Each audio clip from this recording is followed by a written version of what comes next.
전쟁터에 우리가 만든 장비가 있지 않습니까? 여러분, 전 세계가 전쟁터에서 터져나온 이 한마디에 경악하고 있습니다. 사이렌이 울부짖는 포화 속으로 가방 하나 들고 뛰어든 나라, 계약서 대신 프로그램을 들고 간 사람들, 바로 대한민국입니다. 그들이 테이블 위에 올려놓은 건 무기가 아닌 주권이었죠. 미국은 종속을 요구했고 프랑스는 오만하게 문을 걸어 잠갔을 때 한국이 던진 전략은 무엇이었을까요? 돈으로도 살 수 없었던 자주국방의 꿈을 실현해가는 대한민국의 소름 돋는 대역전극? 여러분, 뜨거워진 날씨만큼 대한민국 화이팅 댓글로 우리의 자주국방을 힘차게 응원 부탁드려요. 딱 1초만요. 좋아요와 구독 꾹 부탁드립니다. 뚫렸습니다. 방공 담당 장교의 목소리가 벙커 전체를 얼어붙게 만들었습니다. 새벽 3시 47분 아부다비 합동작전사령부 지하 벙커. 20명이 넘는 장교와 참모들이 대형 스크린 앞에 모여 있었지만 그 한마디 뒤로 아무도 숨소리조차 내지 못했습니다. 그때 뒤쪽에서 의자가 밀리는 소리가 났습니다. 왕실 안보보좌관이 자리에서 일어섰죠. 무기를 샀는데 버튼조차 누르지 못한다는 게 말이나 됩니까? 묘지처럼 조용해졌습니다.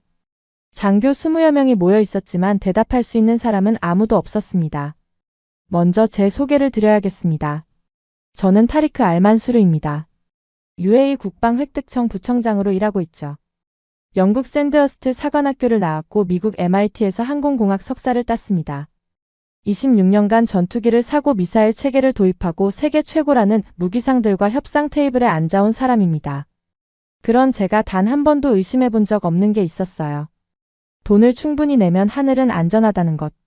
패트리엇 미사일, 조기경보 레이더, 최첨단 지휘통제 시스템까지 카탈로그에서 가장 비싼 것만 골라 사들였으니까요. 계약서에 서명할 때마다 저는 확신했습니다. 이 정도면 우리 하늘은 철벽이라고. 그 확신이 산산조각 나는데 채 1분이 걸리지 않았습니다. 경보가 울린 건 새벽 3시 42분이었습니다. 지휘통제실 대형 스크린 위쪽으로 붉은 점들이 찍히기 시작했죠. 하나, 둘이 아니었습니다.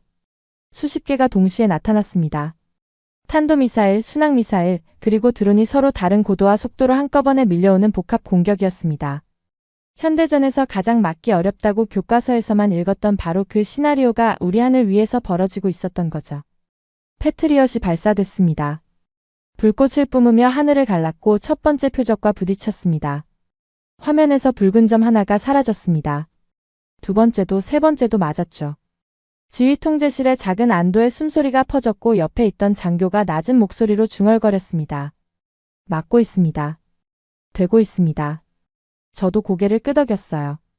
그 안도가 유지된 건 정확히 10초였습니다. 화면 하단 레이더가 잡지 못하는 영역에서 새로운 점들이 솟아오르기 시작했습니다. 저고도로 지면에 바짝 붙어 날아오는 순항미사일과 드론이었죠. 패트리엇은 높은 곳에서 떨어지는 탄도미사일을 잡도록 설계된 시스템이거든요. 수천억 원짜리 요격 미사일 한 발로 값싼 드론 하나를 상대하는 건 구조적으로 성립하지 않는 싸움이었습니다. 우리가 천문학적인 돈을 들여 만든 방공망에는 아래쪽을 볼 수 있는 눈 자체가 없었던 겁니다. 드론들이 레이더 사각지대를 정확히 파고들었습니다. 마치 우리 시스템의 빈틈을 처음부터 알고 있었다는 듯이. 경보가 다시 울렸지만 이번에는 아무도 막고 있습니다 라고 말하지 못했습니다. 첫 번째 폭발이 기지 남쪽 경납고를 덮쳤고 그 안에 있던 전투기 2대가 그대로 불길에 휩싸였습니다. 한 대에 수천억 원짜리였지만 그 순간 돈을 떠올린 사람은 아무도 없었죠. 두 번째 폭발은 활주로 중앙이었고 세 번째는 연료 저장시설 근처를 덮쳤습니다. 벙커 안에서도 진동이 느껴졌고 천장에서 콘크리트 가루가 떨어졌습니다. 네 번째 폭발 직후 대형 스크린 오른쪽 모니터가 소리 없이 꺼졌습니다. 기지 남쪽 구역의 통신이 완전히 끊어졌다는 뜻이었죠. 방공 담당 장교가 헤드셋을 벗어 던지며 소리쳤습니다. 응답이 없습니다. 남쪽 구역 전체가 응답이 없습니다. 저는 그 검은 화면을 바라봤습니다. 26년간 협상하고 서명하고 도입해왔던 모든 것의 결과가 저 꺼진 모니터 안에 들어 있었습니다. 그런데 진짜 참혹한 건 따로 있었습니다. 폭발이 멈추고 긴급 피해 보고가 올라오는 사이 저는 도저히 이해할 수 없는 사실 하나와 마주했습니다. 경납고 북쪽에는 무사한 전투기가 남아 있었습니다. 미사일도 있었고 활주로 일부는 아직 사용이 가능했죠. 물리적으로 우리는 반격할 수 있는 상태였습니다. 그런데 반격할 수가 없었습니다. 전투기의 무장 시스템을 작동시키려면 제조국의 승인 코드가 필요했거든요. 미사일 발사 권한은 공급국 서버와 연동되어 있었고 비상 상황에서 독자적으로 판단하고 발사하는 것, 우리가 산 무기로는 그게 불가능한 구조였습니다. 작전 승인을 받으려면 시차가 다른 나라의 관료들이 회의를 열고 결재를 내려야 했죠. 지금 이 새벽에 미사일이 날아오는 바로 이 순간에 저는 참모장 옆으로 다가갔습니다. 반격 불가입니까? 참모장은 저를 똑바로 쳐다보지 못했어요. 시스템이 잠겨 있습니다. 승인 요청은 보냈지만 회신이 없습니다. 그 말을 듣는 순간 머릿속이 하얘졌습니다. 26년간 수십 건의 방산 계약을 따내면서 단 한 번도 이런 상황을 떠올린 적이 없었거든요. 계약서 어디에도 전쟁 중 사용 제한이라고 적혀 있지 않았습니다. 하지만 현실은 명확했습니다. 소스코드는 우리 손에 없었고 핵심 운용 권한은 바다 건너 그들의 서버에 있었습니다. 무기는 있는데 쓸 수 없다. 돈은 냈는데 결정권은 없다. 왕실 안보보좌관이 다시 입을 열었습니다. 이번에는 아까보다 훨씬 낮고 차가운 목소리였죠. 우리가 산 건 무기입니까? 아니면 허가증입니까? 아무도 대답하지 못했습니다. 저를 포함해서. 그날 밤이 끝나고 피해 집계가 올라왔습니다. 전투기 4대 파손, 경납고 2동 전소, 활주로 3구간 사용 불가. 숫자로 보면 그랬습니다. 하지만 진짜 무너진 건 따로 있었죠. 수조원을 들여 쌓아 올린 방공체계에 대한 신뢰, 돈이면 하늘을 살 수 있다는 오래된 확신, 그리고 우리가 강대국의 동등한 파트너라는 착각. 그날 새벽 그 모든 게 불탔습니다. 날이 밝고 긴급 안보회의가 소집됐습니다. 왕궁 지하 회의실에 군 수뇌부와 왕실 참모진이 모였죠. 테이블 위에는 피해 보고서가 놓여 있었고 아무도 그 종이를 먼저 펼치려 하지 않았습니다. 왕실 수석 참모가 입을 열었습니다. 솔직하게 말해봅시다. 우리는 무기만 산 게 아니라 하늘의 결정권까지 넘긴 겁니다. 전시작전 통제권이 우리한테 없는 거나 마찬가지 아닙니까? 회의실이 얼어붙었죠. 하지만 아무도 부정하지 못했습니다. 사실이었으니까요. 우리가 가진 무기의 핵심 작동 권한은 공급국이 쥐고 있었고 전쟁의 가장 급박한 순간에 우리 스스로 발사 여부조차 결정하지 못하는 구조였습니다. 돈을 내고 무기를 사면서 정작 전쟁을 치를 권리는 사지 못한 것이었죠. 국방장관이 무거운 목소리로 대답했습니다. 맞습니다. 하지만 지금 당장 대안이 있습니까? 미국 체계를 빼면 내일부터 우리 하늘을 지킬 수단이 없습니다. 그 말이 회의실을 짓눌렀습니다. 분노보다 더 견디기 어려운 감정이었어요. 대안이 없다는 것. 뚫린 줄 알면서도 같은 방패를 다시 들어야 한다는 것. 저는 그 자리에 앉아서 처음으로 느꼈습니다. 이건 군사 문제가 아니라 주권의 문제라는 걸. 우리는 하늘의 주인이 아니었습니다. 저는 회의실을 나서며 하늘을 올려다봤습니다. 동이 트고 있었지만 기지 남쪽에서는 여전히 검은 연기가 피어오르고 있었죠. 그 연기를 바라보면서 처음으로 생각했습니다. 우리는 방패를 산 게 아니었구나.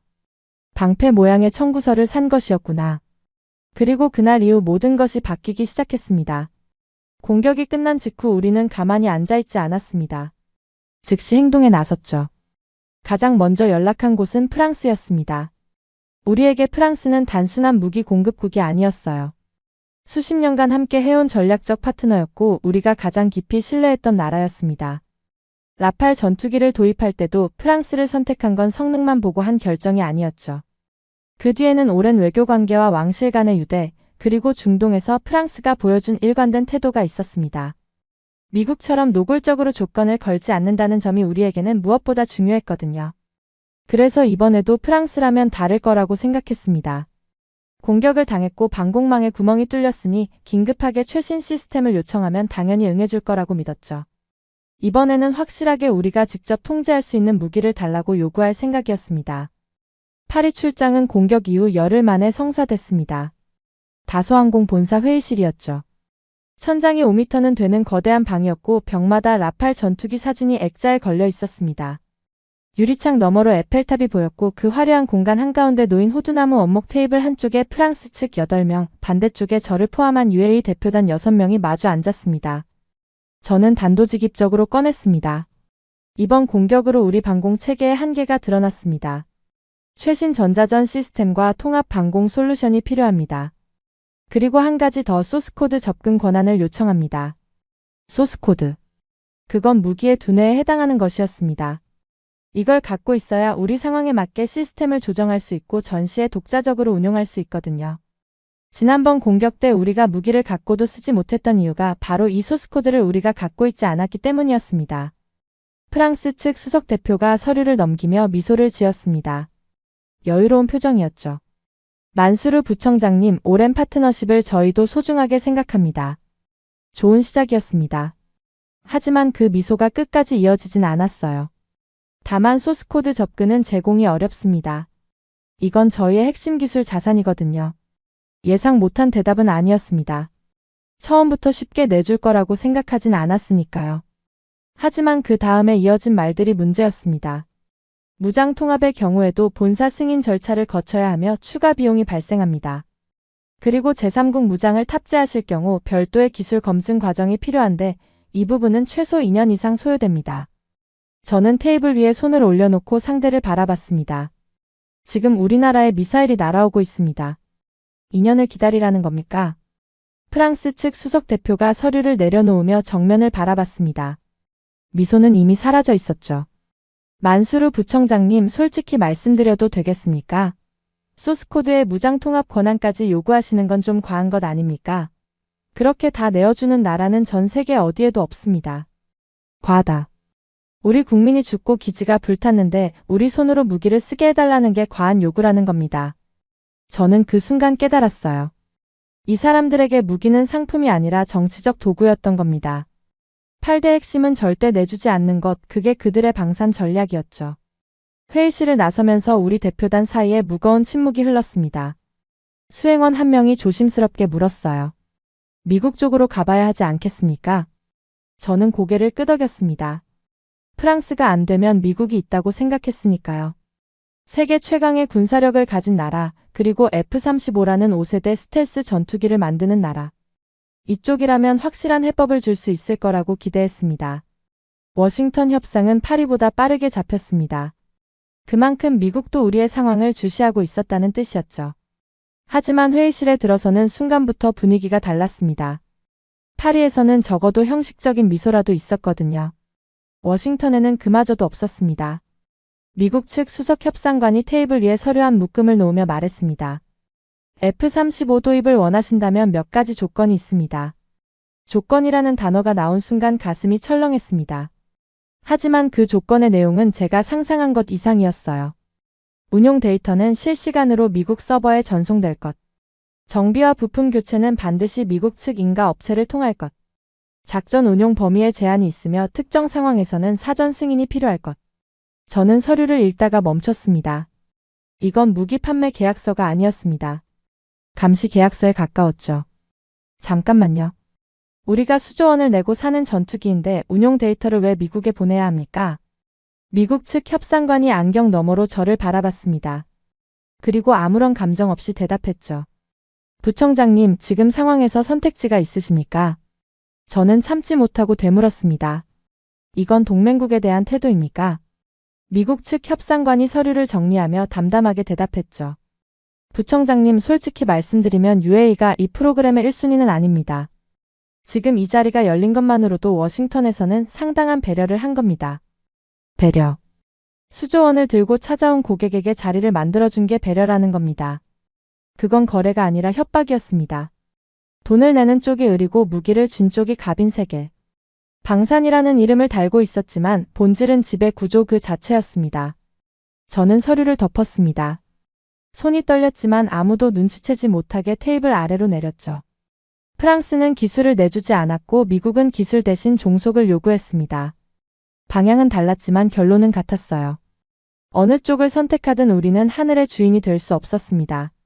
워싱턴을 떠나는 비행기 안에서 저는 창밖을 바라봤습니다. 26년간 협상 테이블에 앉으면서 저는 언제나 자신 있었습니다. 돈이 있으니까요. UAE는 원하는 건 무엇이든 살 수 있는 나라라고 생각했습니다. 하지만 그 돈으로 살 수 없는 게 있었습니다. 자주권. 우리 하늘을 우리가 지킬 수 있는 권리. 그건 카탈로그에 없었고 어떤 계약서에도 가격이 적혀 있지 않았습니다. 수행원이 옆자리에서 태블릿을 들고 조심스럽게 말을 꺼냈습니다. 부청장님, 분석팀에서 신규 보고서가 올라왔습니다. 그런데 좀 특이사항이 있어서 꼭 확인해 보셔야 할 것 같습니다. 특이사항이라는 말에 고개를 돌렸죠. 그날 밤 교전 기록을 재분석한 건데 패트리엇 로그에 없는 요격 기록이 하나 나왔습니다. 저희도 처음에는 오류인 줄 알았는데 3번을 돌려봐도 동일한 결과가 나옵니다. 저는 별 기대 없이 화면을 받아들었습니다. 피해 현황 레이더 로그 요격 기록. 이미 수십 번 본 데이터들이었죠. 그런데 보고서 마지막 페이지에서 시선이 멈췄습니다. 분석팀이 한 줄을 빨간색으로 표시해 놓았더군요. 미확인 요격 기록 1건. 패트리엇 체계와 무관한 별도 시스템에 의한 격추 추정. 저는 그 문장을 2번, 3번 읽었습니다. 패트리엇이 아닌 다른 무언가가 그날 밤 우리가 놓친 표적을 잡았다는 뜻이었습니다. 우리 방공망이 포기한 영역에서 정체불명의 시스템이 격추에 성공한 겁니다. 그 시스템의 이름이 보고서 하단에 적혀 있었습니다. 천궁2. 한국이었습니다. 솔직히 말씀드리면 그 이름이 처음 나왔을 때 저는 진지하게 받아들이지 않았습니다. 방산시장에서 26년을 보낸 사람에게 한국이라는 나라는 특정한 위치에 있었거든요. 가성비 좋은 무기를 만드는 나라, 미국과 유럽 기술을 잘 조립하는 나라, 나쁘지 않지만 최전선은 아닌 나라. 그게 제가 알고 있던 한국이었습니다. 그런 나라의 방공 시스템이 그날 밤 우리 패트리엇도 놓친 표적을 격추했다고요? 저는 믿지 않았습니다. 아부다비로 돌아오자마자 분석팀을 불렀습니다. 회의실 테이블 위에 그날 밤의 교전 기록 전체를 펼쳐놓았죠. 레이더 로그 요격 궤적 피해 지점 좌표까지 한 장 한 장 다시 들여다봤습니다. 분석팀장이 스크린 앞에 서서 설명을 시작했습니다. 부청장님, 이 부분을 보시죠. 새벽 3시 51분 패트리엇 체계가 추적을 포기한 적어도 표적이 하나 있었습니다. 고도 약 50m, 속도 마하 0.8 수준의 순항미사일이었습니다. 화면에 붉은 선이 하나 그려졌습니다. 패트리엇의 추적선은 중간에서 끊겨 있었죠. 레이더가 잡다가 놓친 겁니다. 저고도로 파고드는 표적 앞에서 시스템이 판단을 포기한 것이었습니다. 그런데 이 표적이 기지 북동쪽 12km 지점에서 소멸합니다. 격추된 거죠. 저는 고개를 갸웃했어요. 패트리엇이 놓았는데 뭐가 잡았다는 겁니까? 분석팀장이 화면을 전환했습니다. 패트리엇 체계의 것이 아닌 다른 주파수 대역의 레이더 로그가 나타났죠. 이 구간에서 독립적인 추적 신호가 감지됩니다. 주파수 패턴을 역추적한 결과 천궁2 체계의 다기능 레이더와 일치했습니다. 천궁2. 우리가 시험 배치 목적으로 소량 도입해둔 한국산 중거리 지대공 미사일 체계였습니다. 솔직히 당시에는 큰 기대 없이 들여온 것이었어요. 미국과의 관계에서 약간의 협상 카드로 쓸 수 있을까 하는 정도의 판단이었죠. 실전에서 주력으로 쓸 생각은 전혀 없었습니다. 그런데 그 시스템이 패트리엇이 포기한 표적을 잡았다는 겁니다. 확실합니까? 3번 돌렸습니다. 데이터 오류 가능성은 배제했습니다. 저는 그 자리에서 결정을 내렸습니다. 천궁2를 기지 방공 라인에 정식 편입시키라고 지시했죠. 솔직히 확신이 있었던 건 아닙니다. 데이터 한 건으로 수조원짜리 방공 체계를 재편하는 건 도박에 가까웠으니까요. 참모진의 반응도 예상대로였습니다. 부청장님, 천궁2는 시험 배치 장비입니다. 검증이 끝나지 않은 체계를 실전 라인에 넣는 건 위험하지 않겠습니까? 맞는 말이었습니다. 하지만 저는 되물었죠. 그러면 검증이 끝난 패트리엇은 그날 밤 뭘 했습니까? 아무도 대답하지 못했습니다. 천궁2는 기지 북동쪽 외곽에 배치됐습니다. 패트리엇이 담당하는 고고도 방어선 아래 적어도 사각지대를 커버하는 위치였죠. 배치를 지시하면서도 저는 불안했습니다. 한 번의 성공이 두 번째를 보장하지는 않으니까요. 그리고 나흘 뒤 새벽이었습니다. 다시 경보가 울렸습니다. 지휘 통제실로 뛰어들어갔을 때 스크린에는 또다시 붉은 점들이 찍히고 있었죠. 이번에도 복합 공격이었습니다. 탄도미사일 4발이 고고도에서 내려오고 있었고 그 뒤를 따라 순항미사일과 드론이 저고도로 밀려들고 있었습니다. 패트리엇이 먼저 반응했습니다. 고고도 탄도미사일을 향해 요격 미사일이 올라갔고 첫 발이 명중했습니다. 두 번째도 맞았죠. 하지만 세 번째는 빗나갔습니다. 그리고 적어도 영역에서는 이전과 똑같은 상황이 벌어지기 시작했습니다. 패트리엇의 레이더가 지면 근처의 표적들을 하나씩 놓치기 시작한 겁니다. 지휘 통제실에 긴장이 감돌았습니다. 장교들의 얼굴이 하얗게 질렸죠. 또 뚫리는 건가? 그 생각이 모든 사람의 얼굴에 써 있었습니다. 그때였습니다. 스크린 하단에 새로운 추적선이 나타났습니다. 천궁2의 다기능 레이더가 가동을 시작한 겁니다. 패트리엇이 놓친 적어도 순항미사일 하나를 천궁의 레이더가 물고 늘어졌습니다. 추적선이 표적을 따라 움직이며 점점 가까워지고 있었죠. 지휘통제실이 숨을 죽였습니다. 요격 미사일 발사. 추적선과 표적의 붉은 점이 겹쳤습니다. 그리고 표적이 사라졌습니다. 잠깐의 정적 뒤에 누군가 낮은 목소리로 말했습니다. 격추. 하지만 끝이 아니었습니다. 뒤따라오던 드론 2대가 여전히 접근하고 있었거든요. 고도 30m 레이더 반사 면적이 극도로 작은 소형 드론이었습니다. 패트리엇으로는 상대할 수 없는 표적이었죠. 천궁2의 레이더가 다시 움직였습니다. 이번에는 동시에 2개의 추적선이 화면에 나타났습니다. 다중 표적 동시 추적. 첫 번째 드론을 향해 요격 미사일이 발사됐고 거의 동시에 두 번째 표적에 대한 추적이 유지되고 있었습니다. 첫 번째 드론이 사라졌습니다. 3초 뒤 두 번째 드론도 스크린에서 소멸했습니다. 지휘 통제실에 짧은 함성이 터졌습니다. 저는 의자 팔걸이를 잡은 손에 힘이 풀리는 걸 느꼈어요. 전파 방해가 걸린 상황에서 패트리엇이 포기한 적어도 영역에서 천궁2가 순항미사일 한 발과 드론 2대를 연속으로 격추한 겁니다. 한 번은 우연일 수 있습니다. 하지만 두 번째는 아니었죠. 이건 실력이었습니다. 저는 분석팀장을 돌아보며 말했습니다. 한국 측 자료를 전부 가져오십시오. 천궁2뿐만 아니라 한국이 지금 개발하고 있는 방산 프로그램 전체를 보고 싶습니다. 분석팀장이 눈을 약간 크게 뜨며 되물었죠. 전체를요? 전체입니다. 그날부터 저는 한국 방산에 대한 자료를 파기 시작했습니다. 읽으면 읽을수록 놀라운 것들이 나왔어요. 한국은 단순히 무기 한두 개를 잘 만드는 나라가 아니었습니다. 지대공 미사일부터 전투기, 장갑차, 자주포, 함정, 잠수함까지 거의 모든 영역에서 독자 개발을 추진하고 있는 나라였습니다.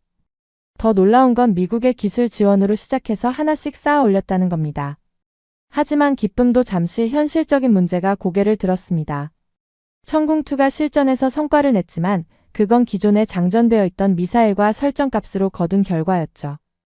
다음 교전을 위해 시스템을 재설정하고 미사일을 재장전하려면 운용 소프트웨어에 접근해야 했는데 우리 기술진만으로는 한계가 명확했거든요. 교전 데이터를 분석해서 레이더 알고리즘을 최적화하는 것, 현지 환경에 맞게 추적 파라미터를 조정하는 것, 이런 작업에는 천궁2를 설계한 사람들의 손이 필요했습니다. 기술팀장이 보고서를 들고 찾아왔습니다.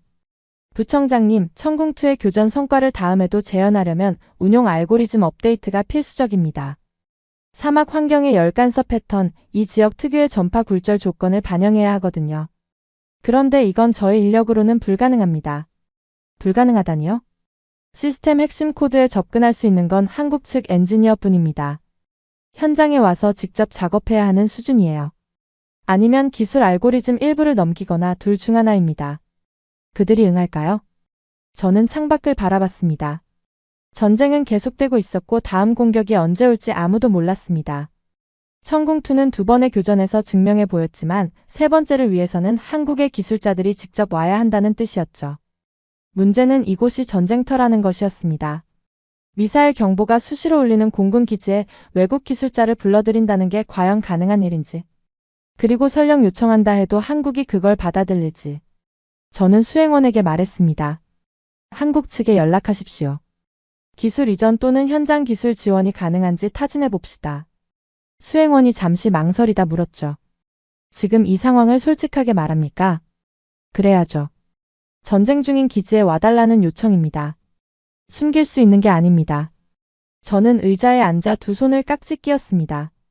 프랑스는 문을 닫았고 미국은 족쇄를 내밀었습니다. 그리고 지금 우리는 전쟁터 한복판에서 한국이라는 나라에 전화를 걸려 하고 있었죠.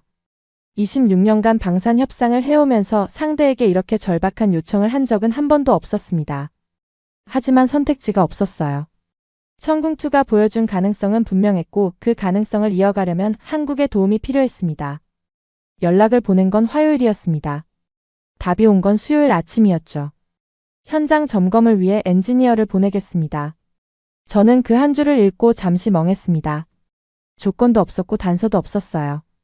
프랑스는 기술 보안을 들먹이며 문을 닫았고 미국은 자리를 마련해 준 것만으로도 배려라고 했는데 한국은 단 하루 만에 사람을 보내겠다고 답한 겁니다. 다만 저는 아직 의심을 거두지 않았습니다. 세상에 공짜는 없으니까요. 빨리 답한다는 건 그만큼 급하다는 뜻일 수도 있고 우리의 절박함을 이용하려는 것일 수도 있었습니다. 나흘 뒤 한국 기술팀이 도착했습니다. 6명이었죠. 저는 기지 입구에서 그들을 맞았습니다. 솔직히 어떤 사람들이 올지 궁금했거든요. 대형 방산업체에서 보내는 기술진이라면 정장 차림의 서류 가방을 들고 오는 게 보통이었습니다. 프랑스에서 온 기술자들은 늘 그랬죠. 호텔 등급부터 확인하고 통역관 배치를 요구하고 일정표를 먼저 달라고 했습니다. 한국팀은 달랐습니다. 작업복 차림이었어요. 커다란 장비 가방을 직접 들고 있었고 내리자마자 주변을 둘러보더니 기지 시설물 배치를 눈으로 훑기 시작했습니다. 호텔 이야기를 꺼내는 사람은 아무도 없었죠. 팀장으로 보이는 사람이 제게 다가와 짧게 인사했습니다. 한국방위산업기술팀 파견 책임자입니다. 천궁2 배치 현황부터 확인해도 되겠습니까? 악수를 나눈 지 30초도 안 돼서 장비 이야기를 꺼내는 사람은 처음이었습니다. 저는 속으로 조금 놀랐지만 내색하지 않고 안내했죠. 기지 북동쪽 외곽 천궁2가 배치된 지점에 도착하자 한국팀의 움직임이 빨라졌습니다.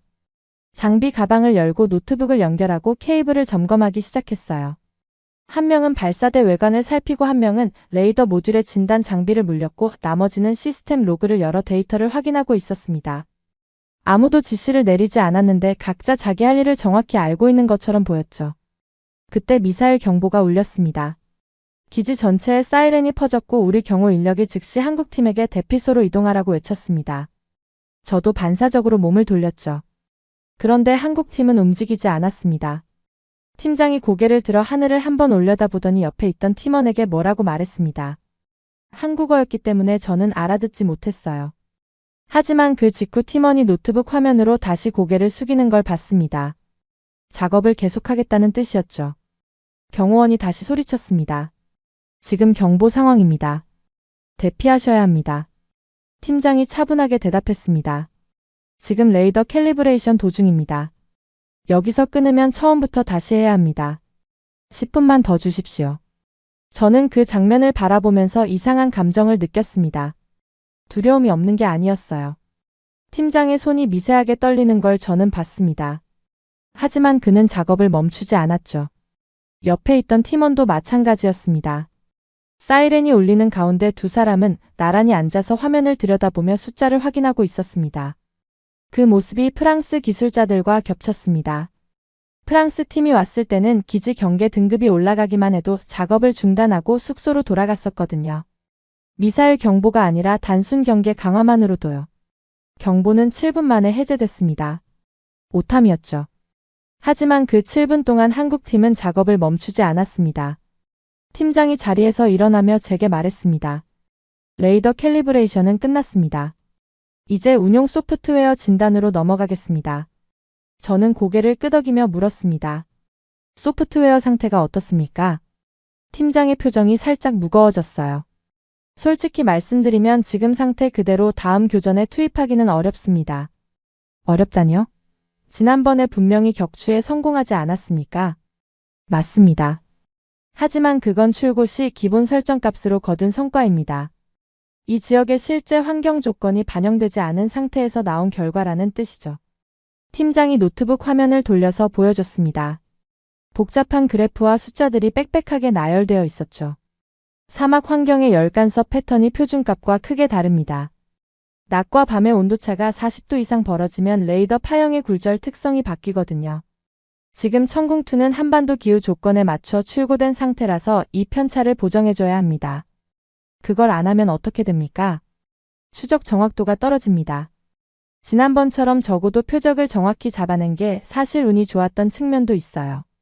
환경 보정 없이 다음 교전에 들어가면 같은 결과를 장담할 수 없습니다.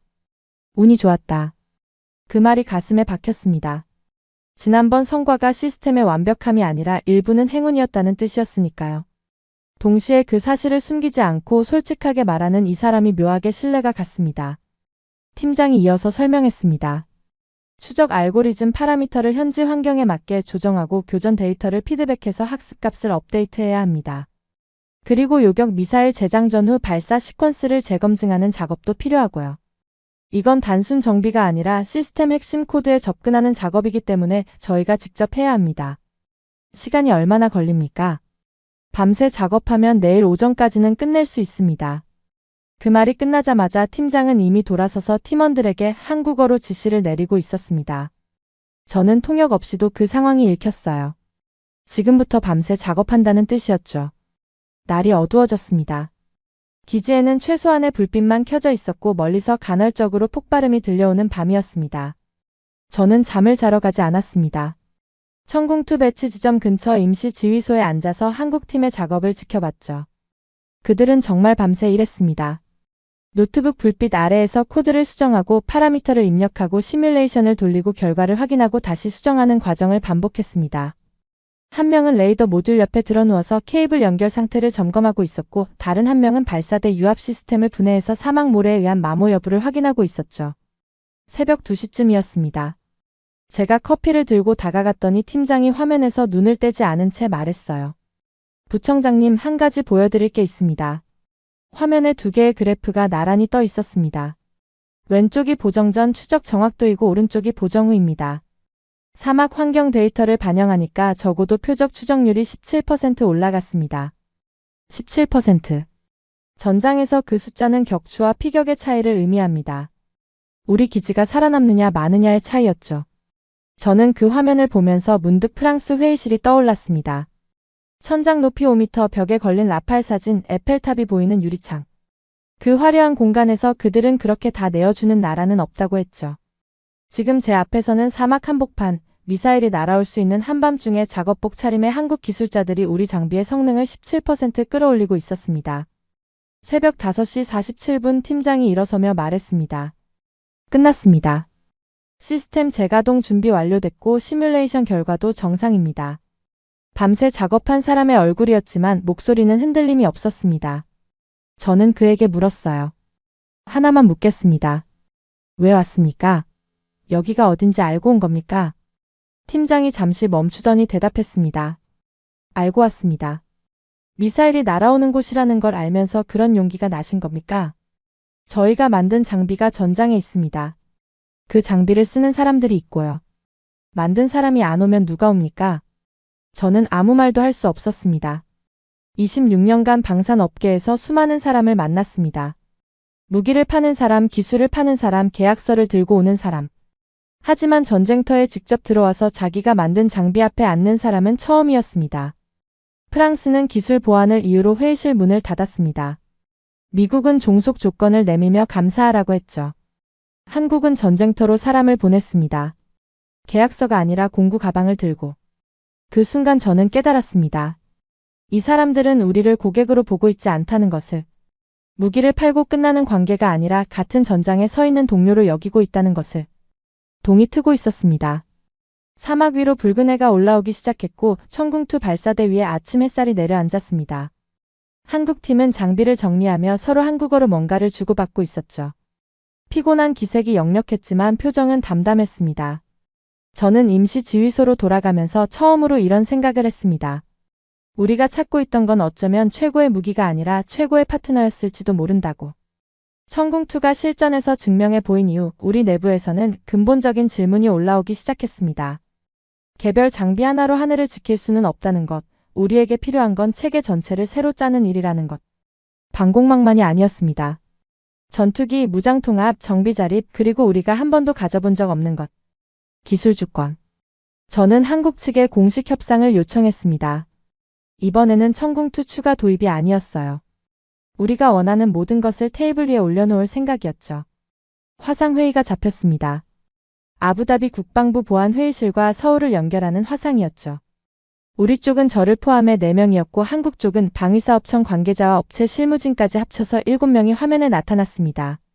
저는 인사를 마치자마자 본론으로 들어갔습니다. 더 이상 돌아갈 시간이 없었거든요. 오늘 저희가 무기 추가 구입과 관련해 협의 요청드리는 건 4가지입니다. 화면 너머 한국 측 표정이 약간 긴장하는 게 보였습니다. 당연하겠죠. 이전까지 우리가 한국에 요청한 건 천궁2 정비 지원 정도였으니까요. 첫째, 소스코드 접근 권한. 우리 기술진이 직접 시스템 핵심 코드에 접근하고 수정할 수 있으면 합니다. 적었습니다. 프랑스가 과한 요구를 하며 일축했던 바로 그 조건이었죠. 둘째, 무장 통합 권한. 우리가 보유한 다른 무기 체계와 한국 장비를 자유롭게 연동할 수 있어야 합니다. 미국이 별도 승인 필요라며 벽을 세웠던 조건이었습니다. 셋째, 현지 생산. 우리 땅에서 우리 인력으로 직접 생산할 수 있는 구조를 원합니다. 이건 어떤 나라에도 요구해 본 적 없는 조건이었어요. 무기를 사는 게 아니라 무기를 만드는 능력 자체를 달라는 뜻이었으니까요. 넷째, 공동 개발. 차세대 체계를 함께 설계하고 함께 만들겠다는 겁니다. 네 가지를 다 꺼내놓고 나니 제 옆에 앉은 수행원이 살짝 긴장하는 게 느껴졌습니다. 솔직히 저도 긴장했어요. 이건 사실상 방산협상에서 구매자가 요구할 수 있는 최대치였거든요. 프랑스는 첫 번째 조건에서 문을 닫았고 미국은 두 번째까지 듣지도 않았습니다. 네 가지를 한꺼번에 꺼낸 건 거절을 각오한 것이었죠. 화면 너머 한국 측이 잠시 서로를 바라봤습니다. 작은 목소리로 뭔가를 나누는 게 보였어요. 한국어였기 때문에 내용은 알 수 없었습니다. 10초쯤 지났을까요? 한국 측 수석 대표가 화면을 정면으로 바라봤습니다. 표정이 바뀌지 않았습니다. 놀라지도 않았고 당황하지도 않았어요. 가능합니다. 저는 잠시 그 말을 이해하지 못했습니다. 지금 뭐라고 하셨습니까? 네 가지 모두 검토 가능하다고 말씀드렸습니다. 옆에 있던 수행원이 제 팔을 살짝 건드렸습니다. 저도 놀랐다는 뜻이었겠죠. 하지만 저는 그보다 한국 측 대표의 표정이 더 인상적이었어요. 놀라운 제안을 받아들이는 표정이 아니었습니다. 이미 예상하고 있었다는 듯한 차분함이었죠. 다만 한 가지 말씀드리고 싶은 게 있습니다. 여기서 조건이 나오는구나 저는 직감적으로 생각했습니다. 프랑스도 미국도 늘 이 지점에서 하지만이라는 말을 꺼냈으니까요. 저희가 드리는 건 무기가 아닙니다. 예상 밖의 말이었습니다. 저희는 주권을 드리는 겁니다. 회의실이 조용해졌습니다. 제 옆에 있던 사람들도 화면 너머 사람들도 아무도 말하지 않았어요. 저는 그 문장을 머릿속에서 다시 한번 되짚었습니다. 주권을 드린다. 26년간 방산 협상을 해오면서 수천 번의 제안을 듣고 수만 장의 계약서를 읽었습니다. 하지만 그 어떤 테이블에서도 주권이라는 단어가 나온 적은 없었어요. 무기상들은 성능을 이야기하고 가격을 이야기하고 납기를 이야기합니다. 절대로 주권을 이야기하지 않죠. 왜냐하면 그들에게 주권이란 파는 것이 아니라 통제하는 것이니까요. 그런데 이 사람들은 정반대를 말하고 있었습니다. 우리가 통제하려는 게 아니라 당신들이 스스로 서도록 돕겠다고. 한국 측 대표가 이어서 말했습니다. 소스 코드를 드리는 건 단순히 기술을 여는 게 아닙니다. UAE가 스스로 판단하고 스스로 운용하고 스스로 발전시킬 수 있는 토대를 드리는 겁니다. 현지 생산도 마찬가지입니다. 공장을 짓는 게 목적이 아니라 기술 인력을 키우는 것이 목적이죠. 그래야 우리가 없어도 UAE가 홀로 설 수 있으니까요. 저는 한 가지가 이해되지 않았습니다. 그렇게 다 내어주면 한국에는 뭐가 남습니까? 기술을 다 넘기고 현지에서 생산하게 하면 결국 한국이 손해 아닙니까? 한국 측 대표가 처음으로 미소를 지었습니다. 부청장님, 저희는 기술을 팔아서 먹고 사는 나라입니다. 지금 드린 기술이 끝이 아니에요. 저희는 이미 다음 세대를 만들고 있거든요. 지금 것을 나눠드리는 동안 저희는 더 앞으로 가 있을 겁니다. 같이 가면 더 빨리 가고요. 그 순간 저는 이해했습니다. 이 사람들의 자신감이 어디서 오는지를. 프랑스와 미국은 가진 걸 지키려고 문을 잠갔습니다. 한국은 가진 걸 나눠주면서도 더 앞에 있겠다는 자신감으로 문을 열었죠. 기술을 통제의 도구로 쓰는 나라와 기술을 자립의 도구로 쓰는 나라. 같은 방산이라는 이름 아래 완전히 다른 철학이 존재하고 있었던 겁니다. 화상회의가 끝난 뒤 저는 한참 동안 의자에 앉아 있었습니다. 화면은 이미 꺼져 있었지만 그 문장이 계속 머릿속에 맴돌았어요. 주권을 드리는 겁니다. 26년입니다. 26년간 저는 세계 최고의 무기를 사들이면 나라가 안전해진다고 믿었습니다. 최고의 전투기, 최고의 미사일, 최고의 방공망. 카탈로그에서 가장 비싼 것을 골라 서명하는 게 제 일이었고 그게 자부심이었어요. 하지만 그 26년 동안 단 한 번도 이런 질문을 받아본 적이 없었습니다. 당신들이 스스로 서게 해드리겠다는 말. 당신들의 주권을 위해 기술을 열겠다는 말. 그 한 문장이 26년의 확신을 흔들었습니다. 아니, 솔직하게 말씀드리면 무너뜨렸습니다. 저는 돈으로 안보를 살 수 있다고 믿었던 사람입니다. 그런데 그 돈으로 산 것들이 전쟁의 밤에 작동하지 않았습니다. 반격 버튼을 누르지 못했고 승인을 기다려야 했으며 하늘이 뚫리는 걸 지켜봐야 했죠. 프랑스는 기술을 닫았고 미국은 족쇄를 채웠습니다. 그리고 지금 한국이라는 나라가 말하고 있었습니다. 당신들의 하늘은 당신들의 것이어야 한다고. 저는 수행원에게 말했습니다. 다음 단계를 준비하십시오. 우리가 직접 가봐야겠네. 어디로 말씀이십니까? 한국으로. 수행원이 잠시 멈칫했죠. 전쟁이 계속되고 있는 상황에서 부청장이 외국으로 떠나겠다는 건 보통 결정이 아니었으니까요. 하지만 저는 더 이상 화면 너머로 판단할 수 없었습니다. 화상으로 듣는 것과 직접 보는 것은 다릅니다. 한국이 정말 약속을 지킬 수 있는 나라인지 그 기술력이 말만큼 뒷받침되는 건지 제 눈으로 확인해야 했어요. 그리고 무엇보다 한 가지를 확인하고 싶었습니다. 주권을 드린다고 말한 그 사람들이 어떤 나라에서 왔는지, 어떤 역사를 가진 사람들이 그런 말을 할 수 있는 건지, 그게 궁금했습니다. 전쟁 중이었습니다. 미사일 경보가 수시로 울리고 공군 기지가 긴급 경계 상태인 그 상황에서 저는 비행기에 올랐습니다. 부청장이 나라를 비운다는 건 참모진 사이에서도 논란이 됐죠. 하지만 저는 더 이상 책상 위에서 판단할 수 없었습니다. 화상회의로 듣는 말과 직접 눈으로 보는 현실은 다르니까요. 그만큼 절박했습니다. 인천공항에 내렸을 때 첫인상은 조용함이었습니다. 이상하게 들리실 수도 있겠지만 전쟁 중인 나라에서 온 사람에게는 그 평범한 공항의 일상이 비현실적으로 느껴졌어요. 사람들이 커피를 마시고 아이들이 뛰어다니고 있었습니다. 불과 12시간 전까지 저는 사이렌 소리를 들으며 벙커에 앉아 있었거든요. 한국 측 관계자가 공항에서 저희를 맞았습니다. 이동하는 차 안에서 저는 창밖을 바라봤죠. 서울이라는 도시는 제가 상상했던 것과 달랐습니다. 고층 빌딩 사이로 산이 보였고 강이 도시 한가운데를 가로지르고 있었어요. 이 나라가 전쟁을 겪었던 나라라는 사실이 실감나지 않았습니다. 첫 번째 일정은 방위사업청에서의 브리핑이었습니다. 회의실에 들어서는 순간 분위기가 느껴졌어요.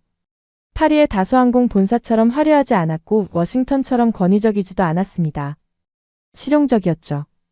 벽에 걸린 건 전투기 사진이 아니라 개발 일정표였고 테이블 위에는 이미 기술 자료가 펼쳐져 있었습니다. 브리핑이 시작되자 저는 두 번째 충격을 받았습니다. 기술 때문만이 아니었어요. 그들의 태도였습니다. 엔지니어, 연구원, 협상단 구분 없이 모두가 같은 말을 했거든요. 우리는 함께 만듭니다. 프랑스에서는 우리 기술입니다 라고 했고 미국에서는 우리 조건입니다 라고 했습니다. 한국에서는 우리는 함께라는 말이 반복됐죠. 처음에는 외교적 수사라고 생각했습니다. 하지만 브리핑이 진행될수록 그게 빈말이 아니라는 걸 알게 됐어요. 한국의 방산 체계는 개방형 아키텍처 구조로 설계되어 있었습니다. 쉽게 말하면 다른 나라의 무기와 자유롭게 연동할 수 있도록 처음부터 열려있는 구조라는 뜻이죠. 프랑스와 미국의 시스템은 자기들 것끼리만 연결되게 잠겨 있었거든요. 제3국 무장을 붙이려면 별도 승인에 별도 비용에 수년이 걸렸습니다. 한국은 그 반대였어요.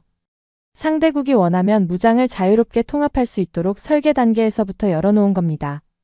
기술 이전 구조도 달랐습니다. 단순히 완제품을 넘기는 게 아니라 생산기술, 정비기술, 운용교범까지 패키지로 제공하는 것이 한국의 수출 전략이었죠. 현지에 공장을 세우고 현지 인력을 교육해서 결국에는 그 나라가 스스로 만들고 스스로 고칠 수 있게 하겠다는 겁니다. 저는 브리핑 도중에 한국 측 담당자에게 물었습니다. 이렇게까지 열어주면 나중에 우리가 독자적으로 발전시켜서 한국 제품이 필요 없어질 수도 있지 않습니까? 담당자가 웃으며 대답했어요. 그게 저희의 목표입니다. UAE가 스스로 걸을 수 있게 되는 것. 다만 그때쯤이면 저희는 이미 다음 세대를 만들고 있을 겁니다. 그러면 그때 또 같이 하자고 하시겠죠. 그 자신감이 어디서 오는 건지 궁금했습니다. 그래서 저는 요청했죠. KF-21을 보고 싶습니다. KF-21. 한국이 독자 개발하고 있는 4.5세대 전투기였습니다. 자료로는 봤지만 직접 본 적은 없었어요. 솔직히 반신반의했습니다. 미국도 유럽도 수십 년이 걸리는 전투기 개발을 한국이 해내고 있다는 게 쉽게 믿어지지 않았거든요. 다음 날 저희는 사천으로 이동했습니다.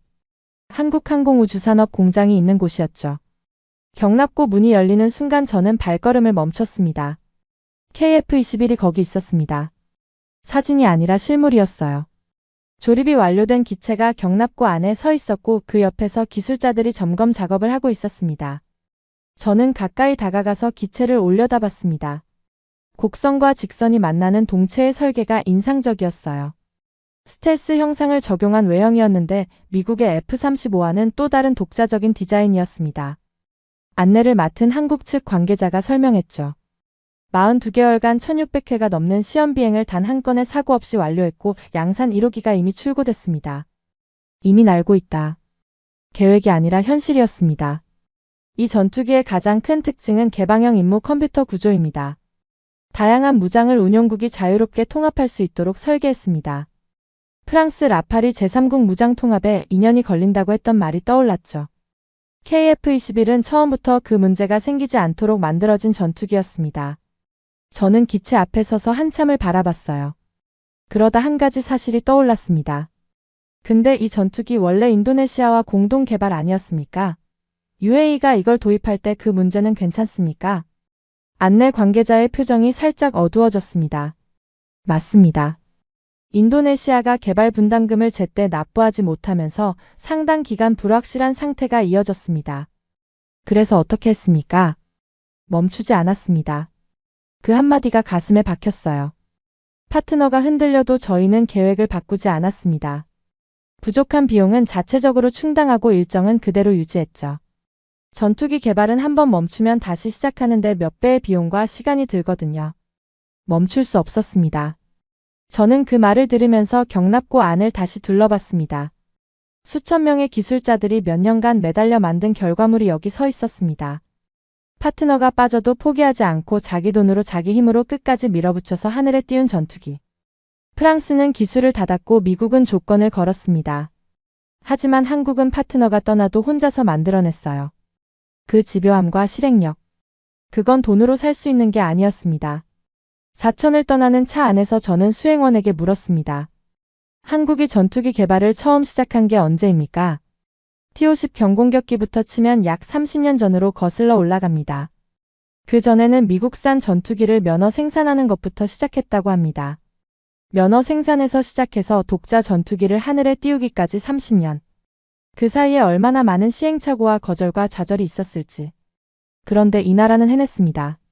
저는 창밖으로 지나가는 한국의 풍경을 바라보면서 결심이 굳어지는 걸 느꼈습니다. 프랑스도 미국도 우리에게 보여준 건 완성품이었습니다. 사세요. 조건은 이겁니다. 라는 거래였죠. 한국이 보여준 건 달랐어요. 과정이었습니다. 아무것도 없는 데서 시작해서 하나씩 쌓아 올린 과정. 그리고 그 과정을 함께 하자는 제안. 저는 고개를 돌려 수행원에게 말했습니다. 이 나라라면 끝까지 갑니다.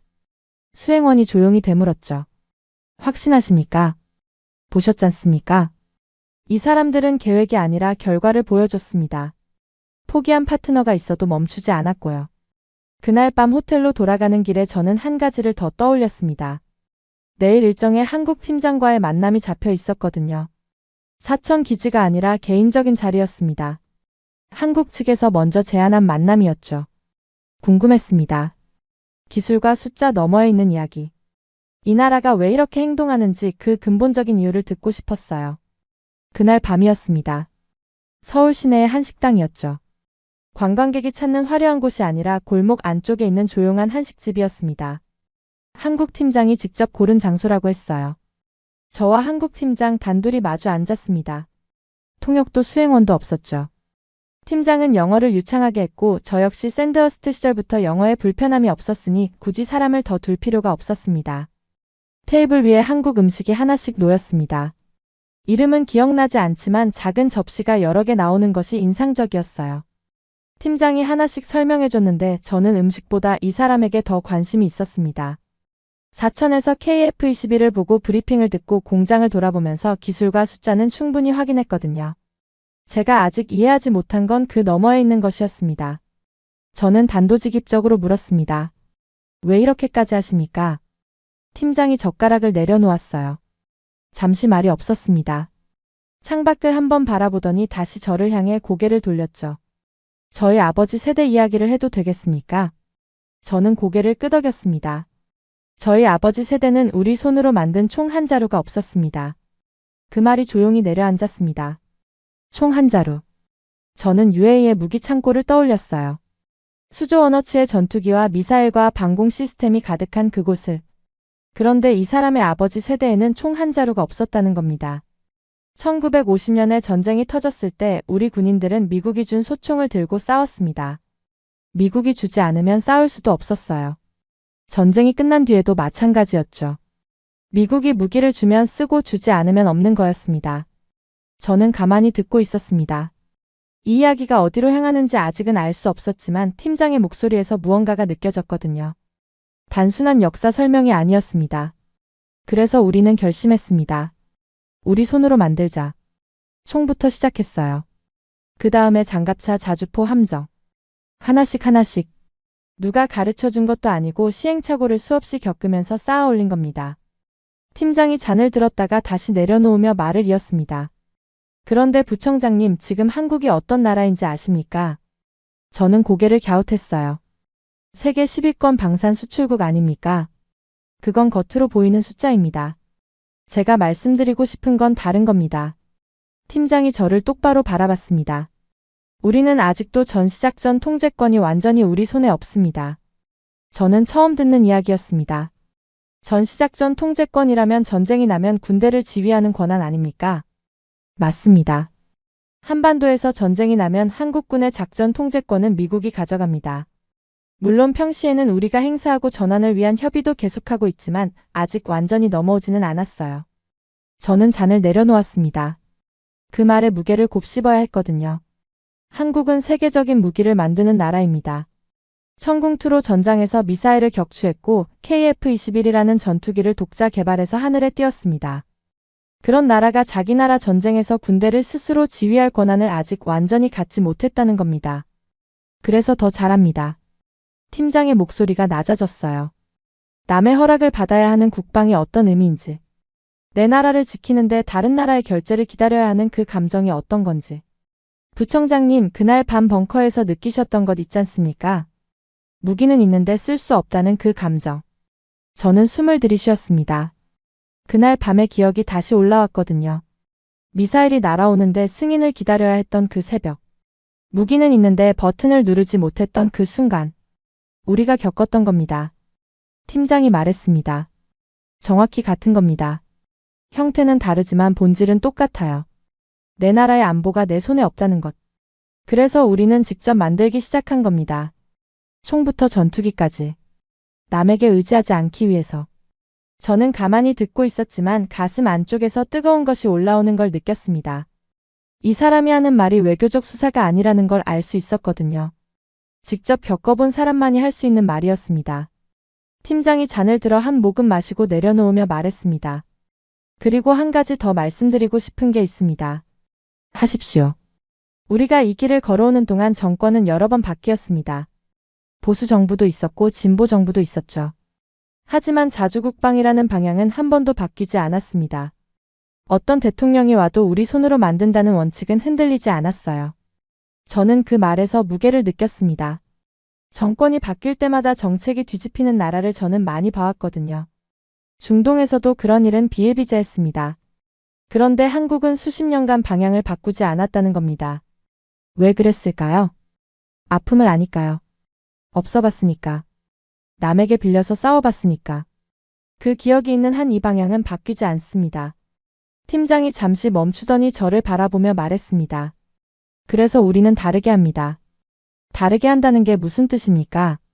우리가 겪은 걸 다른 나라에 강요하고 싶지 않다는 뜻입니다. 저는 말을 잃었습니다. 프랑스나 미국이 왜 소스 코드를 안 주는지 저도 이해합니다. 그게 그들의 권력이니까요. 무기를 팔면서 핵심을 쥐고 있으면 상대국은 영원히 자기들에게 의존할 수밖에 없습니다. 그게 그들의 사업 모델이에요. 팀장이 고개를 저었습니다. 하지만 저희는 그렇게 하지 않습니다. 왜냐하면 우리가 바로 그 위치에 있어 봤으니까요. 남의 허락을 받아야 하는 자리에. 그 자리가 얼마나 서러운지 아는 사람들이 같은 짓을 할 수는 없습니다. 그 순간 저는 깨달았습니다. 이건 기술이 아니었습니다. 이건 비즈니스도 아니었어요. 철학이었습니다. 아픔을 겪은 나라만이 가질 수 있는 철학. 없어봤기 때문에 나눌 줄 아는 나라의 철학. 저는 잔을 들었습니다. 팀장도 잔을 들었죠. 우리는 말없이 잔을 부딪혔습니다. 식당을 나서면서 저는 서울의 밤거리를 걸었습니다. 네온사인과 사람들의 웃음소리가 거리를 채우고 있었죠. 이 평범한 밤 풍경 뒤에 이 나라가 걸어온 길이 겹쳐 보였습니다. 총 한 자루 없던 나라가 전투기를 만들기까지. 전자권을 주지 못한 나라가 다른 나라의 하늘을 지켜주기까지. 그리고 그 경험을 무기 삼아 남을 지배하는 대신 남이 스스로 서게 돕는 길을 택한 나라. 호텔로 돌아가는 길에 저는 아부다비의 하늘을 떠올렸습니다. 검은 연기가 피어오르던 그 새벽의 하늘을. 그때 저는 분노했습니다. 방패가 무너졌다고, 돈이 배신했다고. 하지만 오늘 밤 저는 다른 감정을 느끼고 있었어요. 분노가 아니라 존경이었습니다. 같은 아픔을 알기에 다르게 행동하는 사람들에 대한 존경.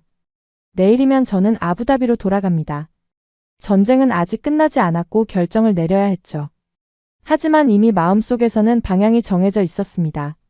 이건 비즈니스가 아니라 신념의 문제였으니까요. 아부다비로 돌아온 다음 날 저는 왕궁에 보고서를 올렸습니다.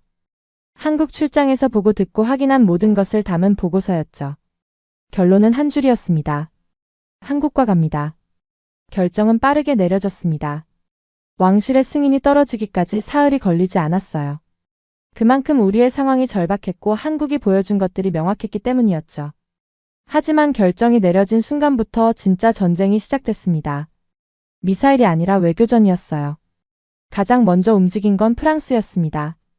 UAE가 한국과의 대규모 방산 협력을 추진한다는 소식이 전해지자 파리에서 특사가 날아왔죠. 불과 몇 주 전까지 소스코드는 줄 수 없다, 과한 요구라고 했던 그 사람들이었습니다. 프랑스 특사가 회의실에 앉자마자 꺼낸 말이 이랬어요. 조건을 재검토하겠습니다.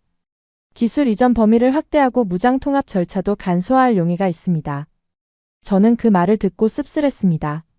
우리가 공격을 당하고 긴급하게 요청했을 때는 문을 닫더니 한국이라는 대안이 생기니까 그제야 조건을 바꾸겠다는 겁니다. 위기에 처한 동맹을 외면하고 경쟁자가 나타나니까 움직이는 나라. 그게 프랑스가 말해온 파트너십의 실체였죠. 감사합니다만 저희는 이미 방향을 정했습니다. 프랑스 특사의 얼굴이 굳어졌습니다. 하지만 저는 더 이상 그 표정에 신경 쓸 여유가 없었어요. 미국의 반응은 더 노골적이었습니다. 압박이었죠. 워싱턴에서 외교 채널을 통해 메시지가 왔습니다. 공식적인 서한은 아니었지만 의미는 분명했어요. 한국과의 방산 협력 확대가 기존 미국 체계와의 호환성 문제를 야기할 수 있다는 내용이었습니다. 기술적 우려를 가장한 경고였죠. 참모진 사이에서 긴장이 감돌았습니다. 미국과의 관계는 우리 안보의 근간이었으니까요. 부청장님, 미국을 완전히 등질 수는 없지 않겠습니까? 참모 한 명이 조심스럽게 말했습니다. 맞는 말이었어요. 우리에게 필요한 건 미국을 버리는 것이 아니라 선택지를 넓히는 것이었으니까요. 바로 그때 한국이 움직였습니다. 한국 정부에서 고위급 특사를 중동으로 파견한다는 연락이 왔습니다. 공개되지 않은 일정이었고 비공개 협상이었죠. 한국 측 특사가 아부다비에 도착한 건 미국의 압박 메시지가 온 지 나흘 뒤였습니다. 특사는 왕궁에서 왕실 안보보좌관과 단독 면담을 가졌습니다. 저도 배석했죠. 그 자리에서 오간 이야기의 전부를 말씀드릴 수는 없지만 핵심은 이것이었습니다. 한국은 UAE의 상황을 정확히 이해하고 있었고 미국과의 관계를 해치지 않으면서도 기술 주권을 확보할 수 있는 현실적인 경로를 제시했습니다. 대립이 아니라 공존의 구조를 설계해온 것이었죠. 왕실 안보보좌관이 특사에게 물었습니다. 한국은 미국의 동맹국 아닙니까? 미국이 불편해하지 않겠습니까? 한국 특사가 차분하게 대답했어요. 저희도 미국의 동맹입니다. 하지만 동맹이 종속을 의미하지는 않습니다. 저희는 미국 체계 안에서도 독자 역량을 키워왔고 그 경험을 UAE와 나누려는 겁니다. 그 대답이 왕실 안보보좌관의 표정을 바꿨습니다. 고개를 끄덕이는 게 보였죠. 그리고 놀라운 변화가 시작됐습니다. 천궁2 추가 도입이 확정됐습니다. 기존 배치 규모를 넘어서는 대규모 물량이었죠. KF-21 공동개발 참여도 합의 단계에 들어갔습니다. UAE 영토 내에 정비시설을 건설하고 현지 인력을 양성하는 계획까지 포함된 패키지였어요. 하지만 가장 놀라웠던 건 그 다음이었습니다. 에너지 협력이었습니다. 사우디아라비아가 움직였어요. 한국에 대한 원유 공급을 최우선 등급으로 전환하겠다는 의사를 전달해온 겁니다. 수억 배럴 규모의 장기 계약 논의가 시작됐고 긴급 물량은 즉시 선적 지시가 내려졌습니다. 저는 그 소식을 듣고 자리에서 멈췄습니다. 이건 단순한 무기 거래의 후속 조치가 아니었거든요. 무기와 에너지가 연결된 것이었습니다. 한국이 중동의 하늘을 지켜주고 중동이 한국의 에너지를 책임지는 구조. 방산 협력이 에너지 안보까지 확장되는 새로운 형태의 관계가 만들어지고 있었던 겁니다. 참모 한 명이 보고서를 정리하며 말했습니다. 부청장님, 이건 계약이 아니라 동맹입니다. 저는 그 말에 고개를 끄덕였어요. 정확한 표현이었습니다. 프랑스는 기술을 닫고 가격을 불렀습니다. 미국은 기술을 열되 족쇄를 채웠죠. 한국은 기술을 열고 함께 가자고 했습니다. 그리고 그 결과 무기를 넘어 에너지까지 연결되는 전혀 새로운 질서가 만들어지고 있었습니다. 아부다비로 돌아온 뒤 저는 가장 먼저 그곳을 찾았습니다. 합동작전사령부 지하 벙커. 몇 달 전 새벽 3시 47분에 뚫렸습니다. 라는 한마디가 울려 퍼졌던 바로 그 장소였죠. 지휘통제실 대형 스크린 앞에 섰습니다. 화면이 달라져 있었어요. 패트리엇의 고고도 방어 범위 아래로 천궁2의 방공 커버리지가 추가되어 있었습니다. 몇 달 전에는 텅 비어있던 저고도 영역이 이제 메워지기 시작한 겁니다. 아직 완벽하지는 않았습니다. 하지만 분명히 달라져 있었죠. 방공 담당 장교가 다가와 보고했습니다. 부청장님, 천궁2 운용팀에서 환경 보정 데이터 업데이트를 완료했습니다. 한국 기술진이 교육한 우리 인력이 직접 수행한 겁니다. 우리 인력이 직접. 그 한마디가 묵직하게 다가왔어요. 몇 달 전에는 전화기를 들고 시차가 다른 나라에 승인을 요청해야 했던 우리가 이제 스스로 시스템을 조정하고 있었습니다. 작은 변화였지만 의미는 거대했죠. 그리고 그 변화는 우리 안에서만 일어나고 있는 게 아니었습니다. 며칠 뒤 흥미로운 소식이 들어왔어요. 사우디아라비아가 한국에 천궁2 도입 계약을 체결을 추진한다는 소식이었습니다. 규모가 놀라웠죠. 수조원 규모의 대형 계약이었습니다. 저는 그 소식을 듣고 사우디 쪽 관계자에게 연락을 넣었습니다. 오래 알고 지내던 사이였거든요. 천궁2를 선택하려는 이유가 뭡니까? 그가 웃으며 대답했죠. 당신들 때문입니다. UAE가 실전에서 검증해줬으니까. 그리고 그 국가가 한국이잖아요. 요격률 96%라는 숫자를 누가 무시하겠습니까? 우리의 전쟁이 한국 무기의 시험장이 된 셈이었습니다. 씁쓸할 수도 있는 이야기였지만 저는 다르게 받아들였어요. 우리가 피로 검증한 그 성능이 주변국의 선택을 바꾸고 있었으니까요.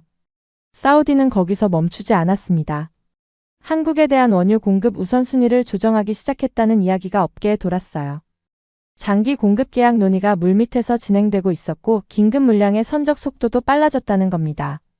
무기와 에너지가 연결되고 있었습니다. 한국이 중동의 하늘을 지켜주고 중동이 한국의 에너지를 책임지는 구조. 누가 설계한 것이 아니라 신뢰가 만들어낸 자연스러운 흐름이었죠. 이라크에서도 움직임이 있었습니다. 천궁2 도입을 위한 예산 승인이 내각을 통과했다는 보도가 나왔어요. 걸프 지역 전체가 같은 방향으로 움직이기 시작한 겁니다. 패트리엇 하나에 의존하던 중동의 방공 구조가 근본적으로 바뀌고 있었죠. 저는 사무실에 앉아서 이 흐름을 지켜보며 생각했습니다. 불과 몇 달 전만 해도 우리에게는 선택지가 없었어요. 프랑스는 기술을 닫았고 미국은 족쇄를 내밀었으며 우리는 뚫린 하늘 아래 서서 어디로 가야 할지 몰랐습니다. 그런데 지금은 달랐습니다. 우리뿐만 아니라 사우디가, 이라크가, 걸프 전체가 새로운 선택지를 갖게 된 겁니다. 그 시작점에 한국이 있었고 그 한국을 처음 선택한 건 우리였죠. 어느 날 저녁 퇴근길에 저는 차를 세우고 하늘을 올려다봤습니다. 아부다비의 밤하늘이었어요. 몇 달 전 그 하늘에서 미사일이 쏟아졌고 기지가 불탔고 저는 벙커에서 무력하게 서 있었습니다. 그날 밤 저는 방패를 샀다고 믿었지만 실은 청구서를 산 것이었다고 생각했었죠. 하지만 오늘 밤 그 하늘 아래에는 천궁2가 서 있었습니다. 우리 인력이 운용하고 우리가 직접 데이터를 조정하는 시스템이었어요. 아직 갈 길이 멀었습니다. KF-21 공동 개발은 이제 시작 단계이고 현지 생산 시설은 설계 중이며 완전한 기술 자립까지는 수년이 더 걸릴 겁니다. 하지만 방향은 정해졌습니다. 그리고 그 방향을 정한 건 프랑스도 미국도 아닌 우리 자신이었죠. 26년간 저는 세계에서 가장 비싼 무기를 사들이면 나라가 안전해진다고 믿었습니다. 그 믿음은 틀렸어요. 무기가 중요한 게 아니라 그 무기를 쥔 손이 누구의 것인지가 중요했던 겁니다. 한국이라는 나라가 가르쳐준 건 기술이 아니었습니다. 주권의 의미였죠. 내 나라의 하늘을 내 손으로 지킨다는 것. 남의 허락이 아니라 내 결정으로 싸운다는 것. 총 한 자루 없던 나라가 전투기를 만들었고 전자권을 쥐지 못한 나라가 다른 나라의 하늘을 지켜줬습니다. 그리고 그 아픔을 아는 나라였기에 우리에게 종속이 아닌 자립을 내밀었죠. 저는 하늘을 올려다보며 혼잣말처럼 중얼거렸습니다. 우리는 더 이상 허락을 기다리지 않는다. 돈이면 다 된다고 믿던 협상가가 주권의 의미를 깨달은 것. 그게 이야기의 전부입니다. 하지만 이야기는 여기서 끝나지 않습니다. 무기가 바꾼 건 전장이 아니라 세계였으니까요. 지금까지 우인스의 수진이었습니다. 오늘도 끝까지 함께 해주셔서 정말 감사합니다. 수진이랑 우인스 다음에도 함께 해요. 오늘도 행복한 하루 되세요. 사랑합니다. 우인스 우리들의 이야기 작은 꿈도 커지는 이 순간 웃으며 함께 나가요 모두의 마음이 크게 울려요. 당신만의 감동 이야기가 늘 당신 곁에서 따뜻한 순간으로 남길 바랍니다. 다음에도 따뜻한 이야기로 다시 찾아올게요.